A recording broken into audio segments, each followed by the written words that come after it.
দেখো আজকে দুপুরের খাবার নিয়ে চলে এসেছি কী দিয়ে ভাত খাচ্ছি দুপুরে, আলু দিয়ে পটল দিয়ে তরকারি আর ভাত, কিছু না।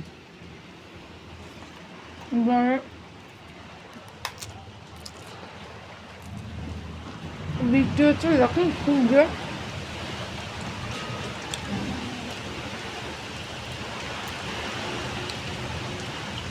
বৃষ্টি নেমে গেছে,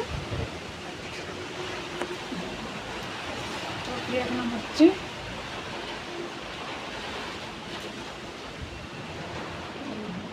পটলের চোখলাগুলো রেখে দেবো, ওগুলো আবার করতে পারবো, বাটা করতে পারবো, খুব ভালো লাগে এই খেতে, জানো তো। আজকে রাখছি, কি ভাত খেয়ে নিই, খুব খিদে পেয়ে গেছে, আবার পরে ভিডিও দেবো। আচ্ছা, থ্যাংক ইউ।